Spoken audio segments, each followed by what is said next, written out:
kita memulai, seperti biasa, kita biasakan selalu berdoa. Mudah-mudahan apa yang saya sampaikan terdengar, terasa, dan dipahami sangat mudah, ya, dan memberikan manfaat saat ini maupun yang akan datang, baik untuk Anda maupun saya. Berdoa dipersilakan.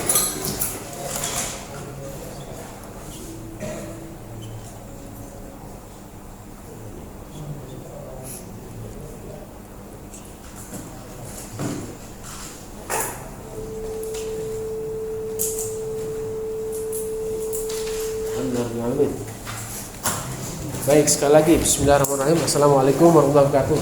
Waalaikumsalam warahmatullahi wabarakatuh. Jadi hari ini kita pertama kali masuk ke language yang akan kita pelajari beberapa kelas ada use case, ada activity, ada class diagram, sequence diagram, state diagram. Kita akan yang saya harapkan secara konsep harus masuk di penggunaan PA itu harusnya sudah menggunakan use case dan menggunakan sequence diagram. Itu dua itu meskipun secara implementasi dan juga nanti ada arahan kepada konsep state diagram atau class diagram ya, kita baik. Apa itu UML? Unified Modeling Language. Ini adalah sebuah bahasa yang akan digunakan dalam itu konsep visualisasi. Pada saat kita bicara rancangan, maka yang harus kita permudah di dalam konsep sistem adalah bagaimana caranya bisa menyampaikan satu konsep rancangan yang dimunculkan dalam konsep visualisasi. Ya.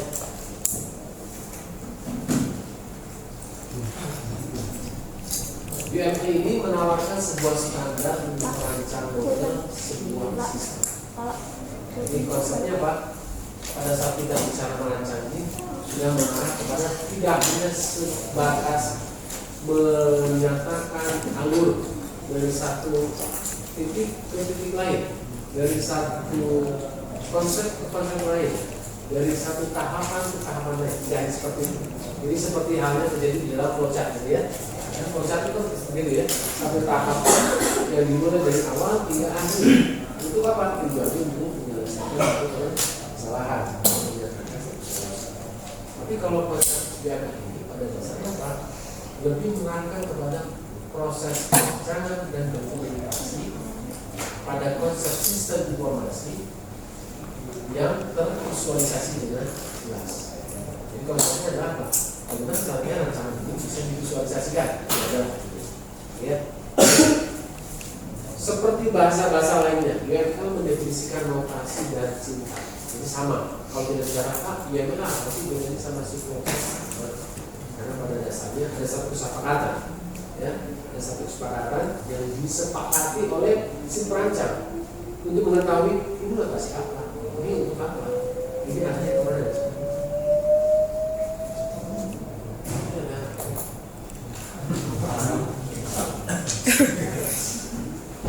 Oke ya, baik kita lanjutkan. Notasi UML merupakan sekumpulan bentuk khusus untuk menggambarkan berbagai diagram. Jadi pada dasarnya diagram ini sudah mengarah kepada konsep sistem sebetulnya. Jadi kalau dulu kita bicara yang namanya konsep rancangan gitu ya, itu pada dasarnya apa? Sudah mengarah kepada prinsip dasarnya adalah merancang satu web. Sekarang sudah mengarah kepada apa? Pada dasarnya pada prinsip sistem. Setiap bentuk memiliki makna tertentu, dan saya pikir untuk dari sama-sama punya bentuk tertentu, aplikasi mendefinisikan bagaimana bentuk-bentuk tadi. Nah, tapi ada hal yang perlu kita pahami di sini, perkembangannya paling tidak, bahwa notasi UML ini diturunkan dari 3 notasi yang telah sebelumnya ada. Jadi kalau kita bicara UML, yang memulai ini siapa? Yang memulai adalah para perancang software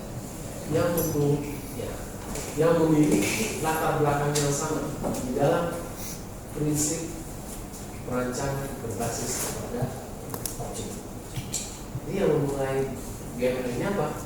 Para desainer yang sudah menggunakan konsepnya OOP. Berarti gitu ya. Yang sudah memulai dengan konsep OOP. Ya. Jadi setiap program pendekatannya selalu berbasis pada objek. Berarti begitu. Nah, ada 3 tahapan atau ada 3 perkembangan yang terjadi yang menjadi turunannya dari UML yang sekarang, pasti yang 2.0. Itu dari grading untuk book, objek dari desain, margin, rambut, objek dari. Jadi ada yang perkembangannya itu dipengaruhi oleh 3 hal ini. Satu, dari sisi desain. Kedua, dari sisi teknik pemodelannya. Maksudnya bagaimana cara memvisualisasikan satu gambaran tahapan perancangan. Terus yang ketiga yaitu adalah apa? Object oriented software. Jadi kalau kita bicara pemodelan yang tadi terdiri dari 3. Satu dari sisi desainnya, desain sistemnya, object oriented design. Ini sistemnya. Kemudian berdasarkan apa? Cara melakukan pemodelan terhadap si objek.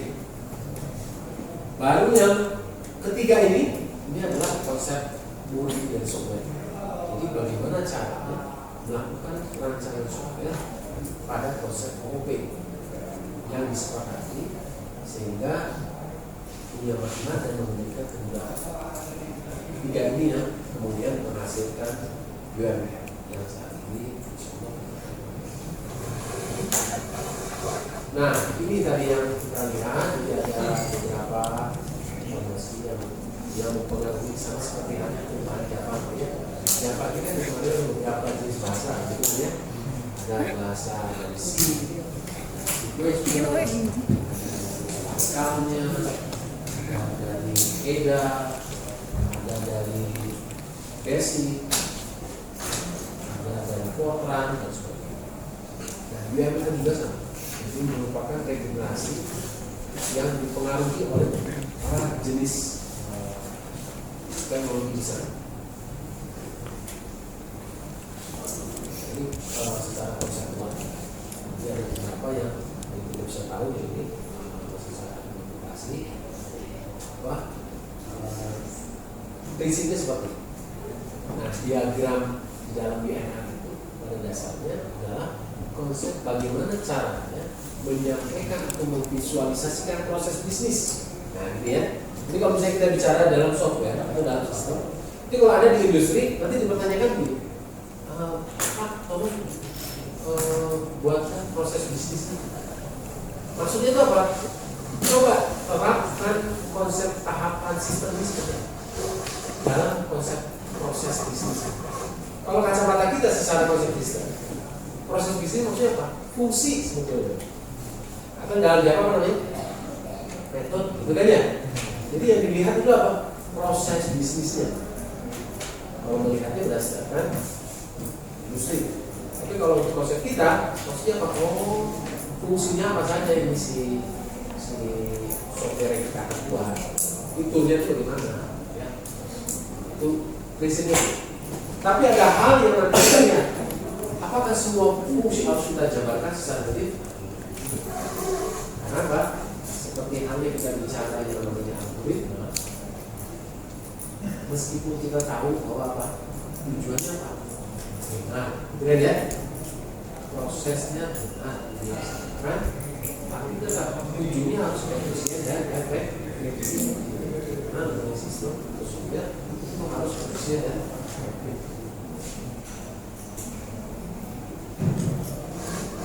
Nah, ini kalau kita lihat berdasarkan konsep sistem, ada 2 hal yang menjadi implementasi. Ada konsep desain yang berdasarkan prinsip terstruktur. Ada prinsip yang berdasarkan behavior atau berdasarkan konsep perilaku. Maka contoh misalnya kita membuat membuat flowchart kan pasti ya. Itu kalau kita pakai kadang-kadang nggak bisa mendeskripsikan atau tidak bisa memvisualisasikan sistem kita. Seolah-olah ini harus berurutan begini. Apakah ini harus begini? Tidak juga. Tapi kalau secara flowchart urutan ya kan. Nah ini yang kita nggak bisa lakukan seperti itu. Ya. Jadi ada hal-hal yang perlu kita nyatakan apakah bentuknya terstruktur atau berdasarkan perilaku sistem yang kita lakukan. Nah, ini yang harus kita perhatikan.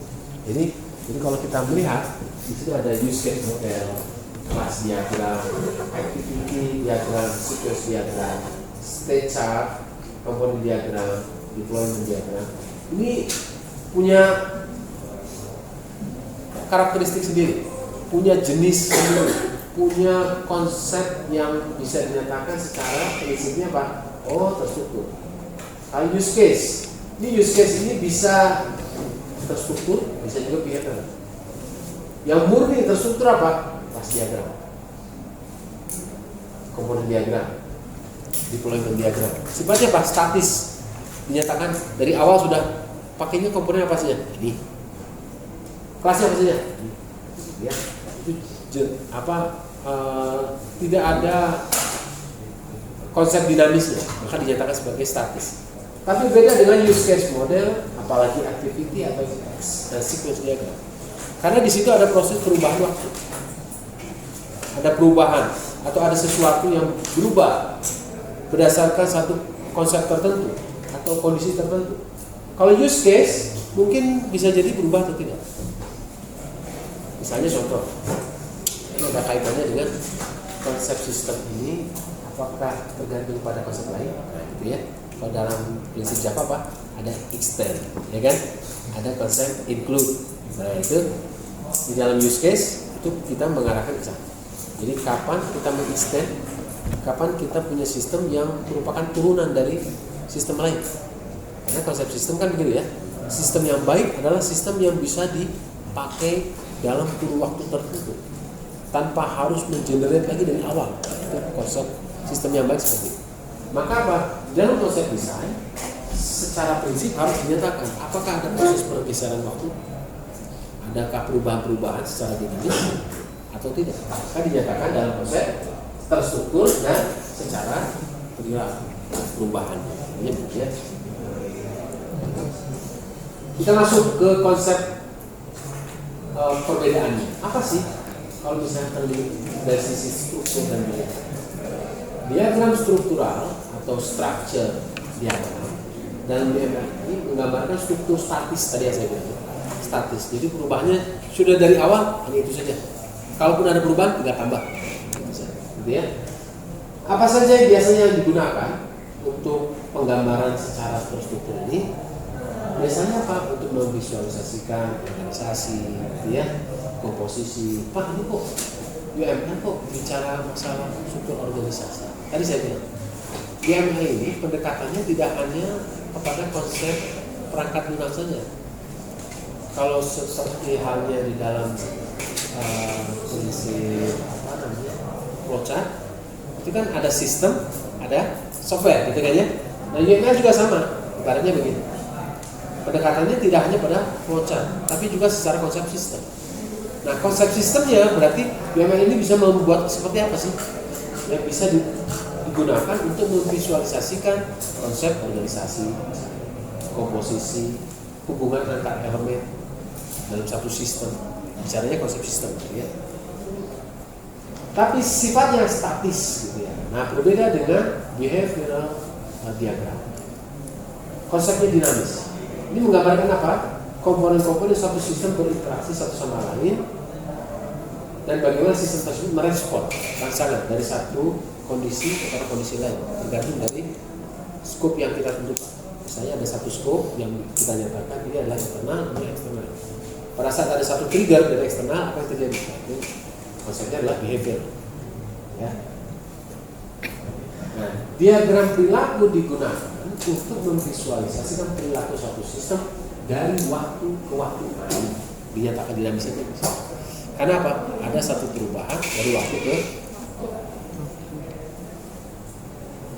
Jadi kalau kita lihat berdasarkan aspek purpose, tujuannya, kemudian fokusnya apa, elemennya pada apa saja, kemudian kira-kira representasinya apa saja yang bisa digambarkan, yang bisa ditunjukkan, yang bisa dimunculkan, yang bisa divisualisasikan. Kalau representasi ya, itu proses visualisasinya. Representasi itu berarti visualisasi. Kemudian time, ada sisi time, apakah tergantung atau tidak, gitu ya. Kemudian example of use case-nya apa? Use case-nya, kasusnya apa yang dipakai misalnya. Kalau dalam konsep diagram struktur, sama diagram bilang. Jadi kalau dalam konsep ini purpose, tujuannya ini menunjukkan apa? Struktur statis pada sistem. Makanya untuk menunjukkan satu rancangan struktur organisasi misalnya gitu ya, atau untuk menyatakan hierarki satu kelas misalnya dari satu konsep ke konsep lainnya, atau dinyatakan dalam bentuk sistem ke subsistem, itu namanya struktur diagram konsepnya gitu ya. Tapi kalau diagram perilaku karena mengarahkan pada apa? Mengilustrasikan perilaku dinamis sistem ya. Fokusnya apa?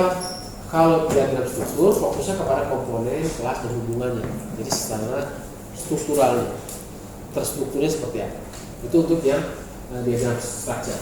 Tapi kalau behavior fokusnya kepada interaksi, ada proses perubahan dari satu case ke case yang lain, dari satu waktu ke waktu yang lain gitu ya. Contohnya apa? Contohnya ada dalam visualisasi activity diagram, sequence diagram, state machine diagram gitu ya. Tapi kalau yang struktural lebih ke arah apa? Diagram kelas. Jadi kalau kita bicara diagram kelas kan Anda tahu ya, yang namanya kelas itu ya, sudah pernah digambarkan belum? Yang namanya kelas itu terdiri apa sih?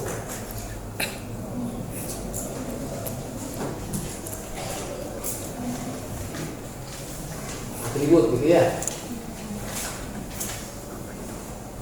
Atribut. Terus kemudian apa? Behavior, ya kan? Behavior. Sebenarnya kita sih behavior. Behavior, gitu ya. Jadi apa? Ini kaitannya dengan si identitas si kelasnya. Misalnya saya kasih ada string X misalnya gitu ya. Kemudian ada integer A, B, C gitu ya. Atau misalnya saya buat lagi terkait dengan kelas yang lain, misalnya ada kelas instrumen, misalnya ada kelas instrumen. Terus kemudian ini instrumen gitu ya. Behavior ini apa?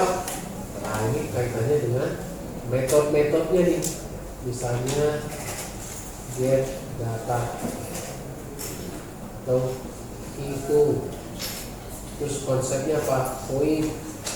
Terus kemudian read, misalnya ini keluarannya apa? Misalnya integer. Dari ini apa? Ada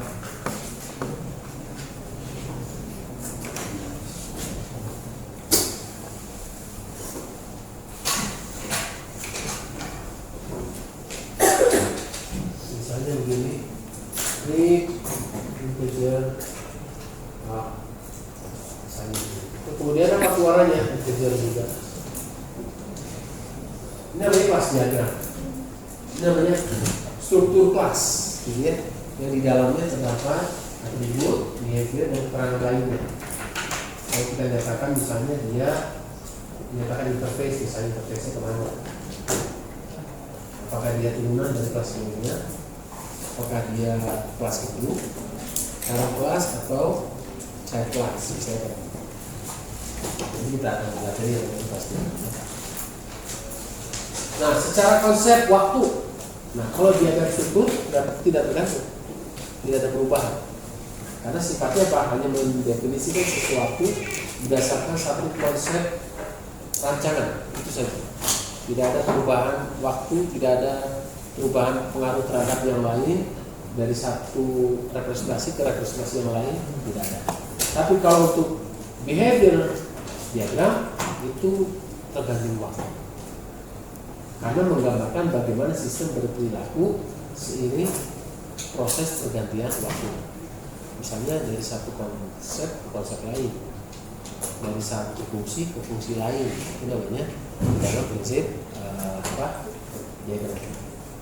Example-nya apa? Itu contohnya kelas diagram itu memodelkan struktur sistem perangkat lunak. Misalnya kita buat kelas diagramnya, sistem kita ini ada berapa kelas misalnya? Oh, ada 10 kelas. Masing-masing kelas ini itu saling berkaitan, saling berelasi. Misalnya, oh ini kelas ini adalah turunan dari kelas ini. Atau kelas yang di atas itu adalah parent kelas dari kelas yang lain. Kemudian ini adalah kelas generate-nya. Jadi bisa dinyatakan dalam konsep generalisasi. Ya. Kalau diagram bilang apa? Misalnya sequence diagram itu menggambarkan interaksi antara objek dalam skenario tertentu. Jadi kalau kita bicara sequence diagram, ini seolah-olah ada aktor atau ada perilaku, kemudian ada fungsi-fungsi yang menggambarkan satu skenario ke skenario lain perubahannya. Misalnya satu read, kemudian read ID. Nah, kemudian apa yang terjadi kalau ID-nya oke, maka open database bisa jadi. Jadi ada sesuatu yang terjadi karena perilaku si aktor terkait dengan fungsi tertentu. Nah, use case diagram. Kita sekarang masuk ke use case diagram. Apa itu use case diagram? Use case diagram menggambarkan fungsionalitas yang diharapkan dari sebuah sistem. Yang ditekankan adalah apa yang diperbuat sistem, bukan bagaimana sistem itu bekerja. Jadi kalau kita membuat use case, kira-kira sistem ini apa yang mau dikerjakan? Apa yang fitur yang munculnya itu fitur apa saja? Bukan bagaimana, tapi apa yang dikerjakan oleh si sistemnya. Nah, sebuah use case merepresentasikan sebuah interaksi antara aktor dengan sistem. Nah, jadi konsepnya ini. Jadi ada kalau misalnya membuat sistem dengan menggunakan konsep use case, kira-kira fitur apa yang akan dikerjakan oleh si sistem. Kemudian aktornya siapa saja yang berlaku dengan sistem itu. Nah, aktor ini bisa menjadi konsep sesuatu yang sifatnya orang atau sistem itu sendiri yang melakukan satu perilaku tadi. Karena kan tadi apa yang dikerjakan. Nah, si apanya tadi dikerjakan oleh sistem lain. Nah, itu namanya aktor juga. Tapi aktor yang bukan user. Aktor bukan manusia. Tapi kita ya. Nah, use case secara konsep bentuknya itu oval gitu ya. Yang kemudian di tengah-tengahnya dinyatakan kata kerja untuk menyatakan apa yang dikerjakannya dari sistem yang kita buat. Jadi use case dibuat berdasarkan keperluan aktor, merupakan apa yang dikerjakan sistem, bukan bagaimana sistem mengerjakannya. Use case diberi nama yang menyatakan apa hal yang dicapai dari hasil interaksinya dengan aktor. Use case dinotasikan dengan bentuk horizontal ellipse gitu ya. Use case biasanya menggunakan kata kerja. Jadi kalau secara bahasa Inggris itu pakainya pakai apa? Verb ya. Jadi kata kerja, apa yang dikerjakannya. Nama use case boleh terdiri dari beberapa kata dan tidak boleh ada dua use case yang memiliki nama yang sama, konsepnya sama ya. Dalam implementasi use case juga sama. Satu use case itu harus satu konsep, nggak boleh use case ini ada penamaan yang mirip. Karena satu use case harus menggambarkan satu perilaku sistem. Nah, apakah si use case tersebut bisa misalnya Pak, apakah sudah itu? Ya, konsepnya kan di sini. Ya. Jadi nanti kita lihat Maka ada satu konsep sistem yang perlu kita gambarkan secara efisien dengan cara melihat bagaimana ketergantungan terhadap sistem lain atau ada hal yang memang menjadi satu keterangan yang perlu diketahui oleh sistem. Jadi misalnya gitu, kalau Anda mau melakukan review produk, otomatis harus login. Nah, ini kan gambarkan. Berarti apa? Si loginnya dimunculkan, reviewnya juga dimunculkan. Tapi ada ketergantungan lain, misalnya, nggak bisa kalau mau review harus masuk login. Misalnya, kalau Anda mau misalnya kayak di Shopee gitu ya, misalnya masuk ke market. Yes, ya. Kemudian Anda mau milih, kan ditanya loginnya dulu. Itu namanya ketergantungan. Ibaratnya apa? Secara konsep sistem namanya include. Sebelum Anda mau review produk-produk harus Anda memilih. Itu namanya konsep include. Oke. Kemudian apa? Tadi use case. Sekarang aktor. Apa itu aktor? Aktor menggambarkan orang, sistem atau eksternal entitas. Jadi bisa orang, bisa sistem, bisa eksternal. Orang berarti langsung misalnya, oh ini ada customer, ini ada admin, ini ada misalnya vendor, ini orang. Tapi juga misalnya ada brand system, boleh juga dinyatakan sebagai apa? Contohnya apa? Pada saat saya pembayarannya melalui apa misalnya? OVO misalnya kan, oh berarti sini masuknya si Grab misalnya sistemnya bisa, atau oh saya pakainya pakai GoPay, berarti harus pakai sistemnya apa? Aktornya siapa? Gojek. Si Gojek ini sebagai orangnya, itu sebagai aktornya. Atau misalnya oh saya pakainya pakai apa namanya? Kita pakai kita bayar Yuris. Nah, tinggal dinyatakan bank dari situ aktornya. Itu namanya orang, sistem atau eksternal entitas. Atau stakeholder, bisa dinyatakan stakeholder yang menyediakan atau menerima informasi dari sistem. Jadi ibaratnya pada saat bicara pembayaran Yuris, masuk ada aktornya. Bank, ya. Kemudian aktor menggambarkan sebuah tugas atau peran dan bukannya posisi sebuah.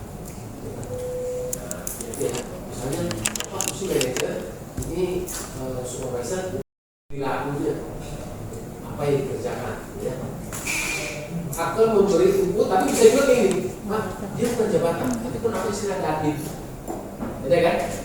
Karena di situ si admin bukan dinyatakan dalam jabatan pekerjaannya, tapi pada konsep perilaku sistem. Jadi misalnya admin itu yang bisa melakukan perilaku apa saja. Kalau si user misalnya hanya bisa melakukan view saja, tapi kalau admin bisa melihat si user juga, ya misalnya. Kemudian aktor biasanya menggunakan kata kunci. Tidak boleh ada komunikasi langsung antara aktor dalam konsepnya. Itu nggak boleh. Aktor sama aktor langsung berkomunikasi. Jadi harus melalui use case. Indikasi sistem untuk sebuah aktor yang merupakan sebuah sistem. Jadi kalau misalnya tadi yang saya bilang ada bank, ada Gojek, gitu ya, ada Grab, itu namanya sistem, gitu kan? Itu adalah aktor, itu aktornya dari sistem. Adanya aktor bernama time yang mengindikasikan schedule event. Jadi ada satu trigger, misalnya pada waktu tertentu, misalnya gini. Misalnya sistem informasi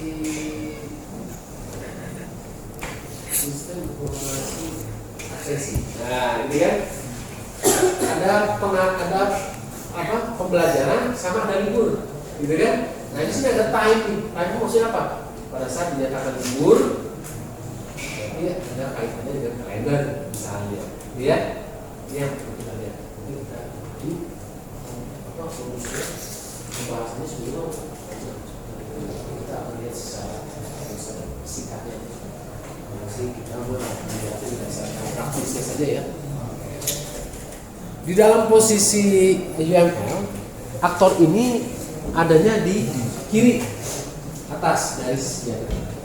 Jadi ibaratnya di sebelah kiri dan sebelah kanan itu biasanya aktor. Tapi awalnya pas selalu memulai dari sisi kiri. Kok bisa atas, kiri atas? Bisa jadi gini. Dari satu aktor kemudian banyak perilaku use case yang dimunculkan sehingga bisa berentet ke bawah. Seolah-olah jadi akhirnya kiri atas gitu aja. Kalau ini posisi tengah-tengah gitu kan.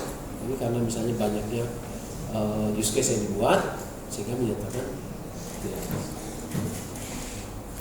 Nah, kemudian di antara use case dengan aktor ada namanya hubungan relasi kalau kita mau ya. Dinyatakan dalam apa? Association. Ya. Jadi association ini bukan menggambarkan aliran data.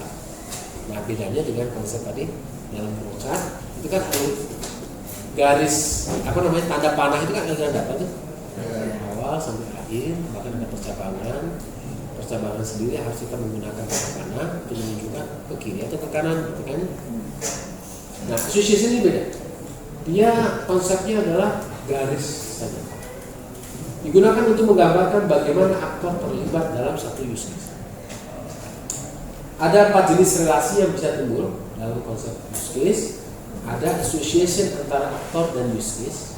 Ada association antara use case dengan use case. Karena misalnya use case ini turunannya dari use case yang lain. Atau tadi ada use case yang harus dikerjakan sebelum use case yang lain. Ya tadi ya, bisa melihat produk harus login. Nah, itu use case ya. Dia ada login atau autentifikasi ID, kemudian ada view produk misalnya. Sebelum view produk harus autentifikasi dulu. Ada generalization. Nah, di dalam Java namanya inheritance. Berarti apa? Ada hubungan use case dengan use case turunan, misalnya gitu. Ada use case parent, berarti ada use case childnya. Ada generalization tidak pada use case, tapi aktornya. Contohnya apa? Misalnya ada student, ini generalizationnya, parentnya. Tapi ada childnya apa? International student, misalnya begitu ya. Saya misalnya menyatakan, sistem ini bisa diakses tidak hanya student saja, tapi boleh juga international student, misalnya. Ya. Nah, berarti apa? Ada generalisasi, ada turunan. Seperti misalnya, sistem ini bisa diakses oleh semua karyawan. Tapi ada tulisannya lagi, karyawannya misalnya apa? Karyawan sebatas apa? Dia pegawai, tapi dia juga misalnya nasabah, misalnya. Tapi yang memang jelas turunannya kayak tadi ya, student, terus kemudian international student. Ini kan turunannya berarti kan ya. Jadi secara implementasi itu ibaratnya apa? Parentnya pasti bisa mengakses, tapi si spesifik aktornya juga bisa mengakses, tapi pada hal apa? Nah, boleh juga begitu. Jadi dalam konsepnya, kenapa kita butuh yang namanya generalisasi aktor? Karena tujuan tadi ada hal spesifik yang dinyatakan antara parent aktor dengan si child aktor. Kalau parent aktor bisa apa aja, kalau child aktor hanya bisa apa saja. Nah, itu boleh kita nyatakan. Jadi ibaratnya apa? Tetap kaitannya kepada perilaku si aktornya. Perilaku aktor berarti menunjuk kepada apa? Menunjuk pada apa yang dikerjakan oleh sistem. Tapi kaitannya kemana? Ke use case. Jadi jangan misalnya gini, boleh nggak saya membuat generalisasi aktor, tapi use case-nya nggak berubah? Mungkin. Karena buat apa kita buat tambahan aktor kalau secara fungsi perilaku yang dikerjakannya sama. Berarti begitu kan ya? Jadi ada 4 ini yang akan mempengaruhi jenis asosiasi di dalam UFO, di dalam use case maksud saya. Use case. Di dalam use case. Jadi ada asosiasi atau relasi antar use case, ada asosiasi antar use case dengan use case dengan aktor dengan aktor, meskipun bukan konsep tadi. apa namanya? Tadi kalau yang di ini apa tadi apa? Bukan komunikasi prosesnya. Ya. Jadi bukan komunikasi antar si aktor, hanya menyatakan generalisasinya saja. Makanya asosiasi itu ada yang garis lurus, ada yang garis lurus berbentuk panah. Itu kita lihat. Ya.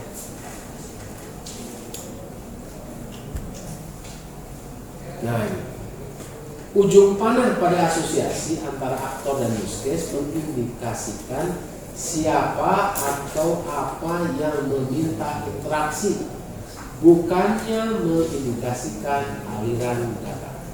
Ya. Jadi ini konsepnya adalah meminta apa atau siapa yang meminta interaksi. Ujung panahnya itu. Jadi ibaratnya si child minta ke parent, ya kan? Jadi kalau sesuatu kata kerja itu yang dilakukan itu dari turunan ke induk, bukan induk ke turunan. Kan ibaratnya seperti konsep Java apa? Sesuatu perilaku induk akan diturunkan sepenuhnya, ya tidak? Gitu kan? Meskipun si anak boleh memiliki perilaku yang lain, ya kan? Maka dinyatakan apa? Inheritance. Nah ini pun sama, karena konsepnya OOP tadi, maka konsepnya hampir sama dengan Java. Sebaiknya, nah ini ada kata sebaiknya ya, gunakan garis tanpa panah.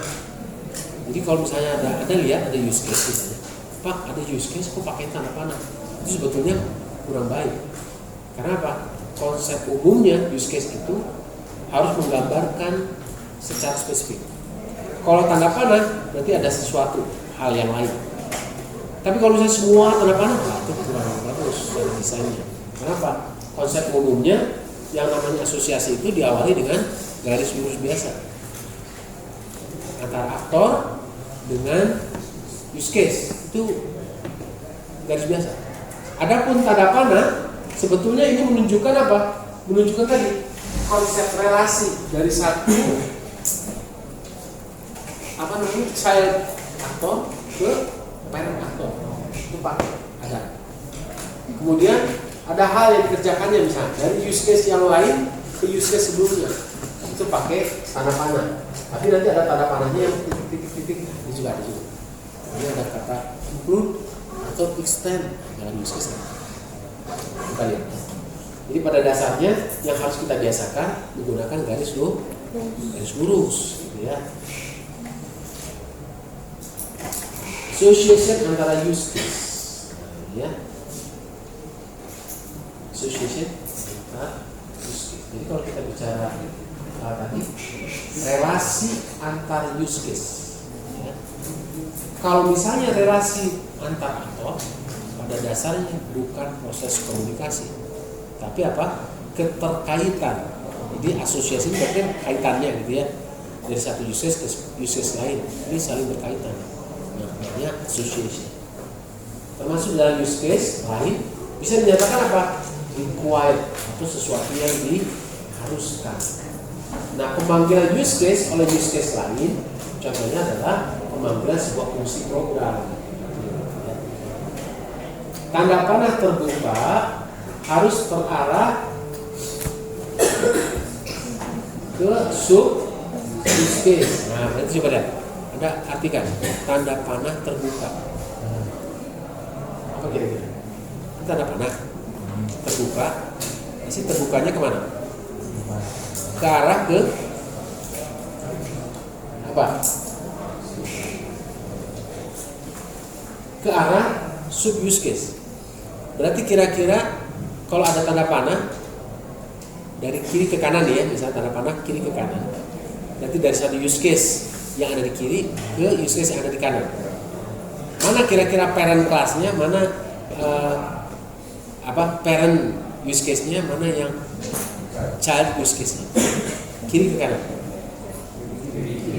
Kiri yang mana? Kiri yang child, karena itu kan. Tanda panah terbuka harus terarah ke sub use case. Tanda panah terbuka harus arah ke sub use case. Gambar harusnya gambaran itu nanti gambaran. Gambaran association include secara horizontal, ya konsepnya horizontal. Ya, ini implementasi.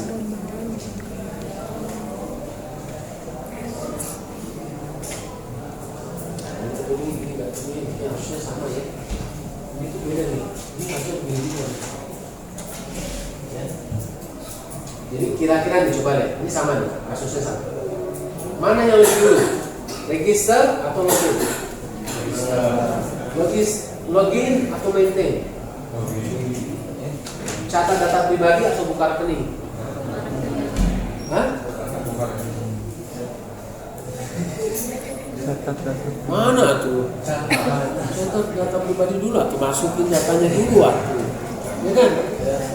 Kan ini punya data dulu baru ya akhirnya itu kan sama seperti aja saya mau register for course harus ini dulu ya kan?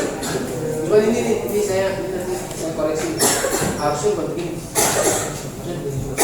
karena ini ada satu relasi beda yang menyatakan harusnya itu tanda begini itu untuk menunjukkan inheritance tadi generalization harusnya begini ini generalization. Kalau ini untuk menunjukkan include, ya. Jadi ada association pada saat kita bicara use case, nah seperti ini ya. Ini adalah satu konsep. Apakah saya buat sedetil mungkin? Belum tentu juga. Jadi harus kita buat efisien. Ada hal-hal yang memang ibaratnya nih, Pak, fitur utama register itu harus ada. Tapi sebelum register harus ini dulu. Maka ini harus direlasikan. Seperti halnya kita mau edit data harus masuk dulu kan. Terus saya mau membeli produk harus login dulu, misalnya gitu ya. Jelas ya? Itu association dalam konteks inti. Ada pertanyaan? Tidak ada? So far so good ya. Nah, ini satu lagi. Extend. Nah, ini juga extend.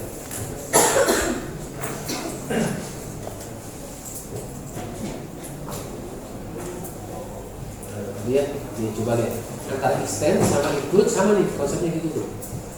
Tapi bedanya kalau extend sifatnya opsional. Ya, opsional. Kalau opsional berarti apa? Ya, mau misalnya gini. Lihat produk sama lihat promo, pilihan nggak lihat promo?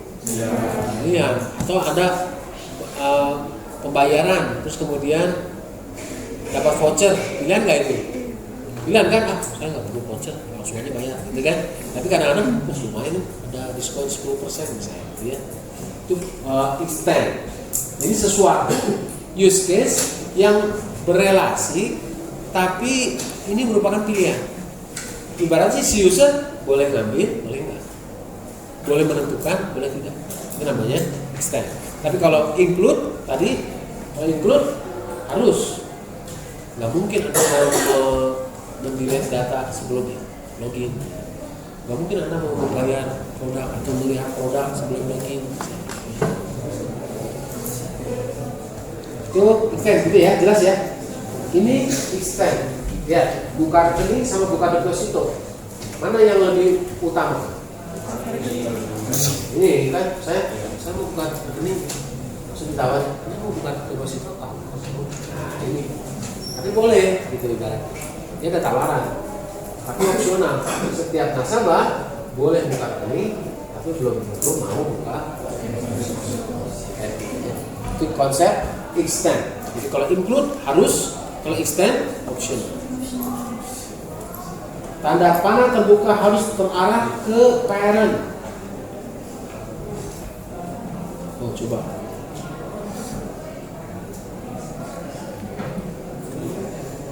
Ini ada ya. Ambigu nggak ini coba? Iya. Terarah ke parent. Mana kira-kira parentnya? Kita ke bawah. Tanda panah terbuka. Yang pakai terbuka harus namanya pokoknya tanda panah aja. Tapi kalau yang ini pasti ini betul ya. Jadi parentnya adalah yang mana? Para rekening. Ini ya. Nanti saya koreksi lagi. Nah, tapi kalau yang tadi coba lihat ke sub use case-nya.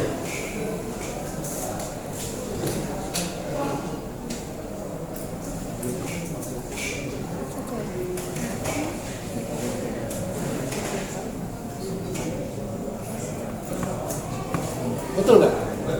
Betul kan? Jelas nggak? Betul ya? Karena ini kalau tadi menyatakan kalau ini menunjukkan apa? Ada hubungan apa namanya? Level, ya kan? Level atau apa ya? Ini prioritas lah ya. Prioritas. Ini boleh bukan prioritas. Pilihan ini mah. Pilihan. Kalau pilihan itu menyatakan apa? Ini yang utamanya. Kalau tadi ini menunjukkan apa? Sesuatu keharusan. Kalau ini dikerjakan, ini harus dikerjakan. Itu namanya include. Jadi include itu si tanda panah mengarah kepada apa? Sebelum mengerjakan ini harus dikerjakan dulu yang di sebelah kanannya. Ya, ini di situ ya.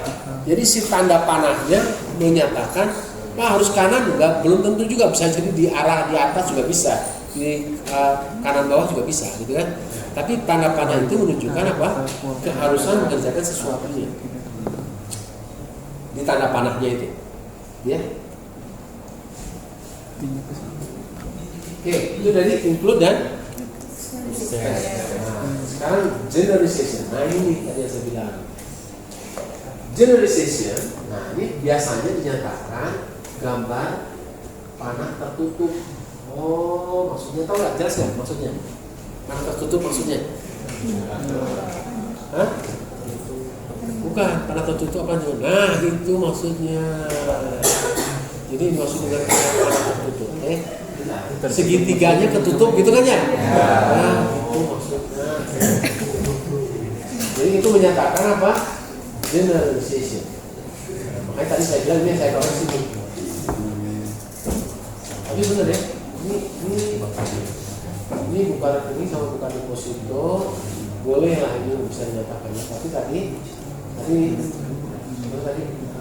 ini extend bisa dikatakan pilihan bisa juga ya. Bisa juga nih konteksnya kalau extend juga bisa gitu ya secara konsep. Tapi di dalam konteks ini misalnya ini bukan extend misalnya. Misalnya Anda masuk ke satu bank yang Anda kalau masuk ke bank ini harus buka deposito misalnya gitu ya. Sesuatu yang sifatnya memang dikerjakan ibaratnya begitu. Tapi ini menunjukkan apa? Ini hanya untuk menunjukkan bahwa ini adalah kelas utamanya. Ini adalah turunannya. Makanya Anda nanti penjelasan kalau berada tahu kayak ini ada itu ya.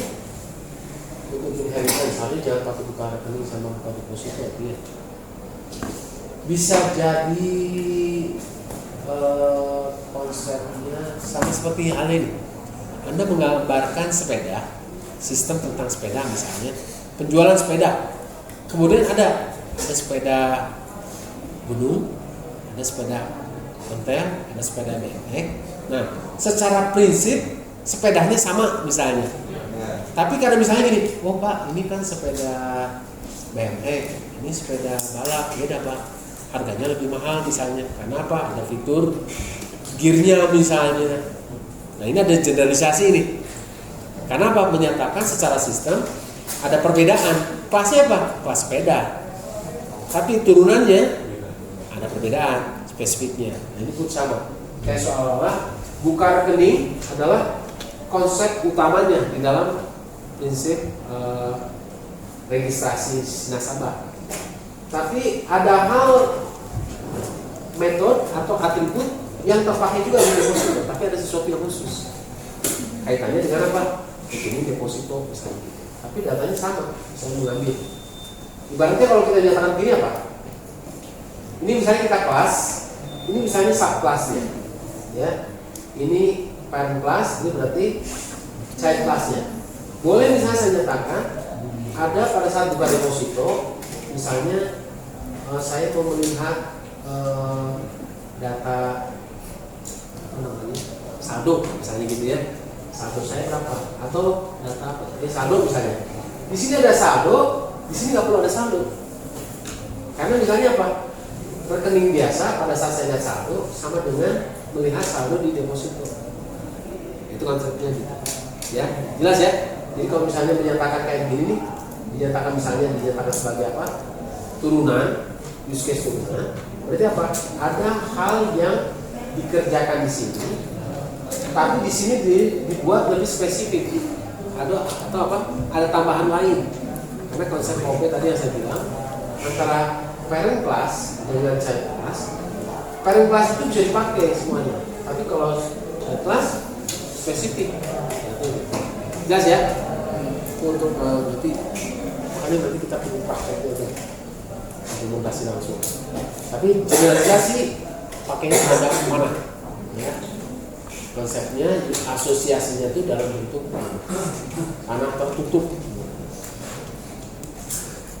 Antar aktor, nah ini ada antar aktor. Ini boleh gini. Nah ini contoh yang saya bilang. Ini utama, ini turunannya.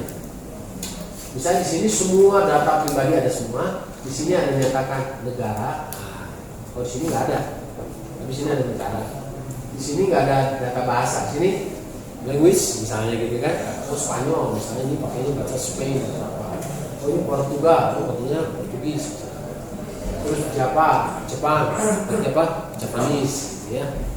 Ada bahasa Jawa apa bahasa Inggris? Apa beda sama orang Jepang? Bahasanya apa? Japanese kan ya? Kalau Jawa?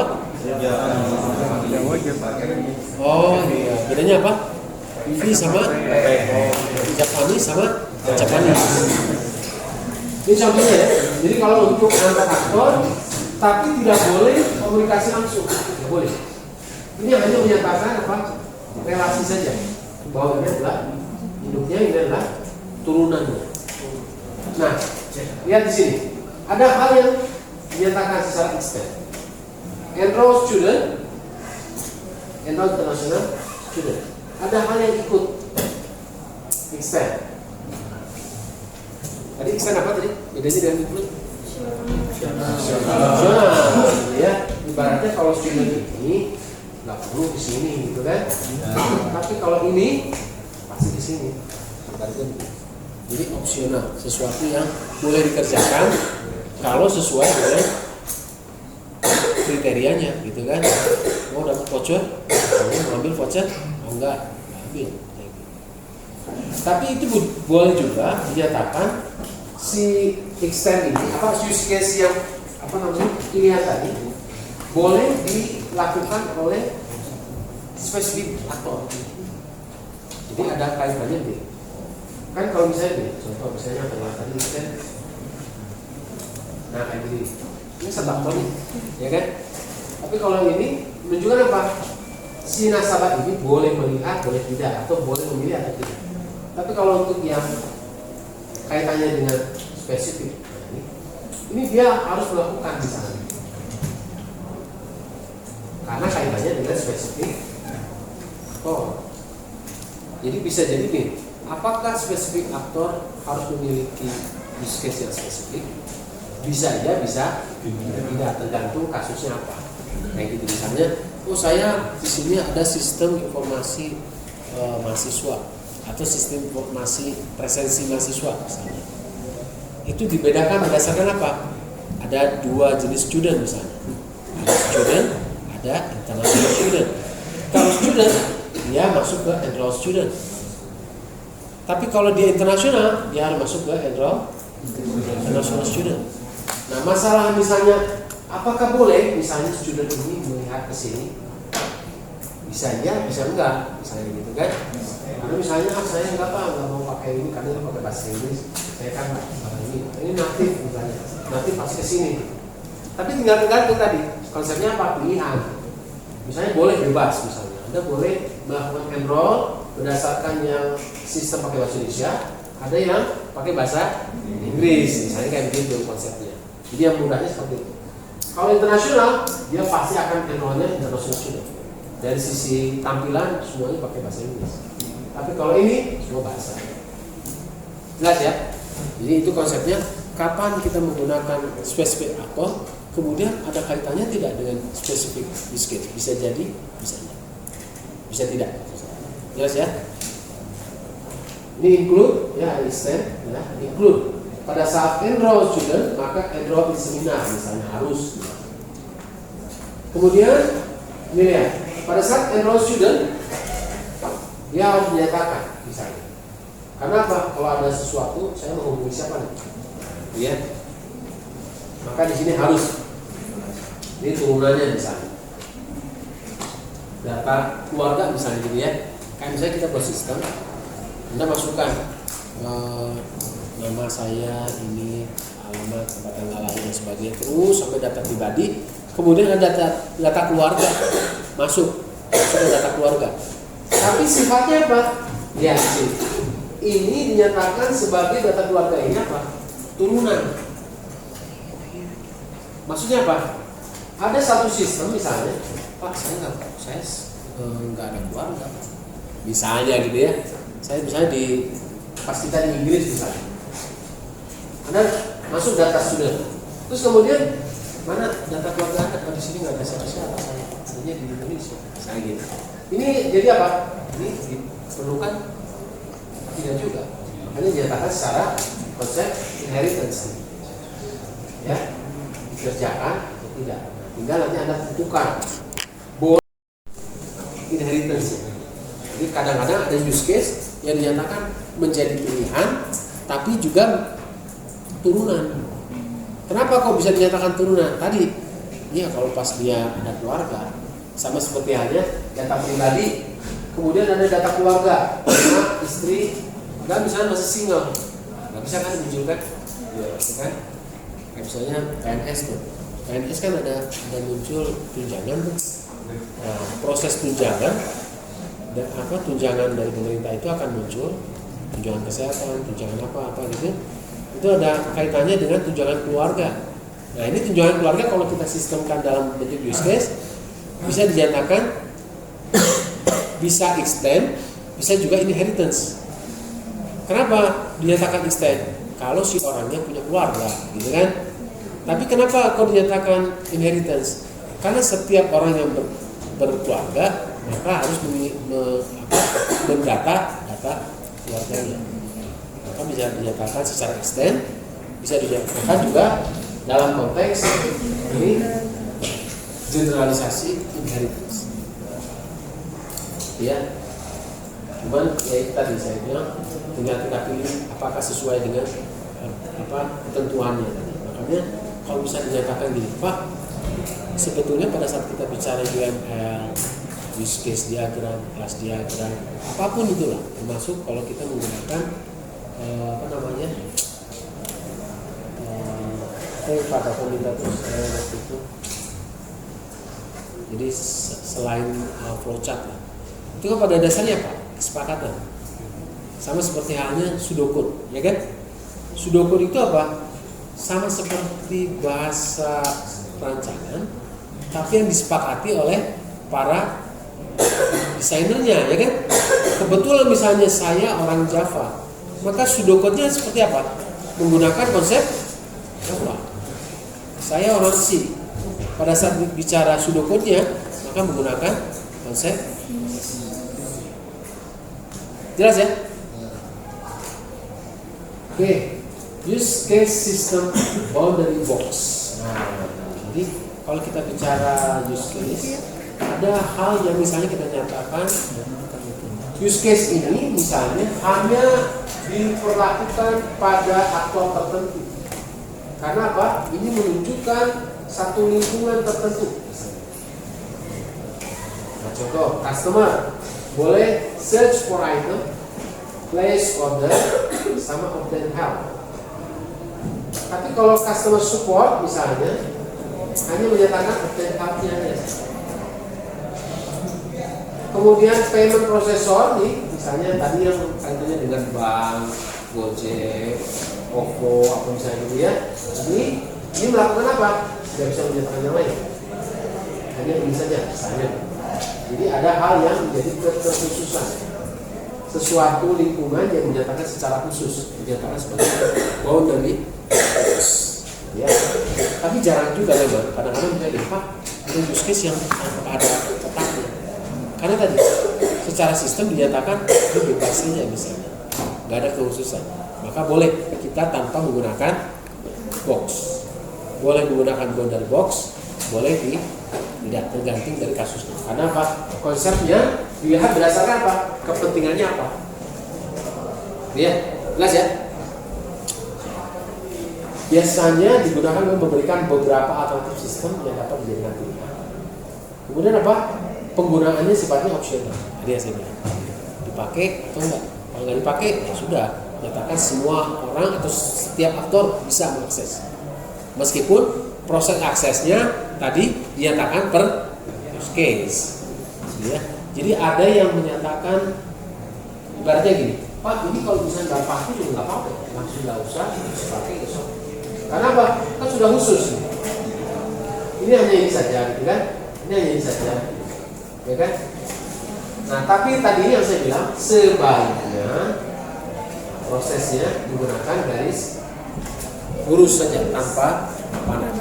Kecuali menyatakan generalisasi use case atau generalisasi aktor. Ya. Oke, kita terakhir ini untuk hari ini. Anda buat dulu. Nanti saya akan jelaskan bareng-bareng seperti yang lain. Kita bikin, gitu ya. Jadi ini saya minta dibuat per kelompok, tapi ditulis tangan masing-masing tapi terjalinnya. Jadi masing-masing kelompok bikin, ya misalnya bertiga, sesuaikan dengan pandangannya. Terus masing-masing bikin. Jadi ini tugas tugas masing-masing, tapi dikerjakan secara kelompok dan ditulis tangan. Hanya untuk use case-nya saja. Polio nanti boleh, kalau perlu polio atau itu boleh ke Pak Aryo, ya. Tahu Pak Aryo? Admin yang di jurusan, nah, nanti kita ke situ aja, ya. Pak Aryo, saya minta polio untuk mengerjakan tugas dari Pak Aryo, ya. Ini ada 3 nih kalau nggak salah. Ini ibaratnya gini, PT Nusantara adalah sebuah perusahaan yang bergerak di bidang penjualan tunai. Nah, penjualan tunai barang-barang elektronik. Semua transaksi di perusahaan masih dilakukan secara manual. Ya. Berikut ini adalah kegiatan-kegiatan yang dilakukan oleh bagian penjualan dalam melaksanakan transaksi penjualan barang di dalam perusahaan. Jadi nanti itu seolah-olah kayak gini. Ada hal yang kita nyatakan perilaku manual tadi, yang kemudian akan kita gambarkan ke dalam konsep sistem. Jadi misalnya gini, ini tuh manual Pak, saya pengen beli software. Ya sudah, munculkan apa yang dikerjakan masing-masing dari divisi berdasarkan si aktornya tadi. Dari situ, dari kasus itu baru kita terjemahkan ke dalam bentuk sistem. Nah, use case ini sebetulnya tadi mengarahkan apa perilaku dari setiap aktor, nanti arahnya kepada konsep pembuatan sistem. Jadi konsepnya use case. Use case-nya untuk menggambarkan apa? Perilaku masing-masing.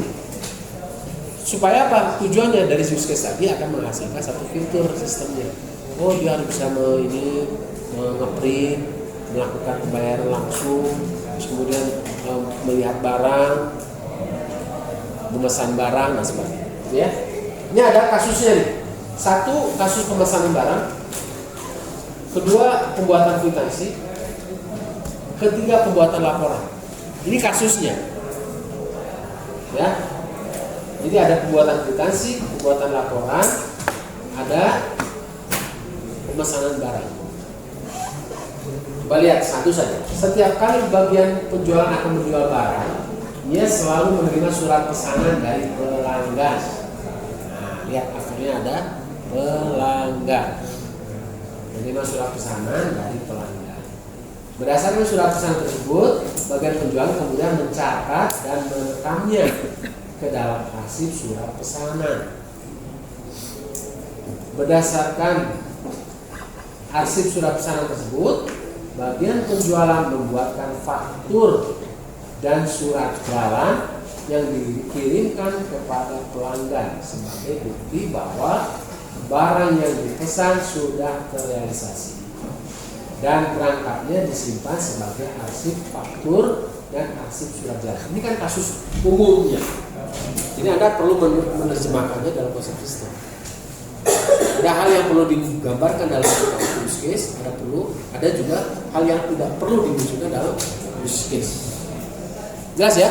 Ya, makanya maksud saya sekarang gambarkan saja sesuai dengan pandangan Anda saja. Nanti baru kita terjemahkan barang-barang. Saya buat. Jelas? Ada pemasaran barang. Ini bisa jadi gini, Pak, apakah pemesanan barang cuma satu use case? Nah, belum tentu juga. Karena bisa saja satu pemesanan barang ada use case lain yang mempengaruhi atau yang menjadi generalisasinya atau yang menjadi pilihannya. Nah, gitu ya. Satu case bisa menghasilkan case yang lain. Ibaratnya pemesanan barang, pembuatan kwitansi, pembuatan laporan. Pembuatan laporan juga sama nih.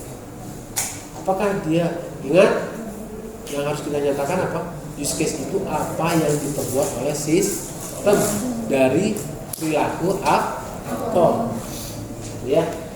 Jadi bukan bagaimana, tapi apa yang dikerjakan oleh sistem. Jelas? Jadi kerjakan saja sesuai dengan pemahamannya per kelompok ya. Silakan nyatakan dalam kelompok. Berapa sih kelompoknya? Berapa kelompok? 10. Satu kelompok 3 ya? Ya, 10. Sudah. Jelas ya? Saya pikir untuk hari ini kita selesai saja. Ya. Silakan dikerjakan. Minggu depan kita akan buat barang-barang. Jelas? Ya. Oke. Nanti saya akan share langsung di grup. Ya, untuk slide-nya. Ini nanti nyambung nih. Ini pemahaman ini akan nyambung dengan apa? Kelas diagram atau seminimal tadi saya bilang sequence diagramnya. Kan ada satu use case, kemudian si aktor ini ngapain? Kemudian ada contoh misalnya kayak gini. Setelah diterima misalnya arsip pesanannya, maka ada hal yang dikembalikan kepada si pelanggan, ya kan? Apa? Faktur misalnya. Dikembalikan. Itu nanti di dalam sequence diagram akan muncul. Karena berdasarkan korelasi waktunya dari perilaku si aktor pada aktor lain, apa yang dikerjakannya. Jelas ya? Ini sebagai penggambaran nanti kasus yang akan dikerjakan masing-masing kelompok dalam konteks mobile device, ya kan? Yang kemarin Anda sudah rancang punya apa? User interface sama database ya. Baik, itu saja untuk pertemuan kita hari ini. Kita cukupkan dulu. Sebelum kita akhiri, seperti biasa, tolong yang putrinya begitu. Silakan.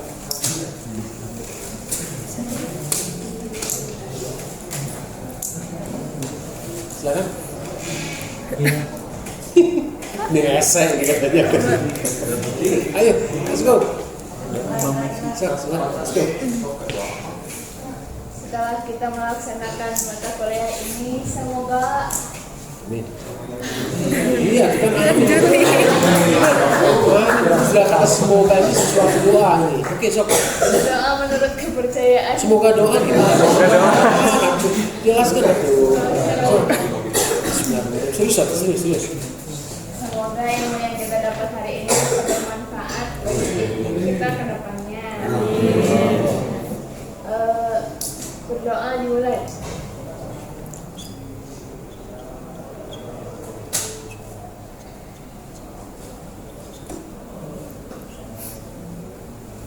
Selesai. Alhamdulillah, rabbil alamin. Selamat siang. Assalamualaikum warahmatullahi wabarakatuh.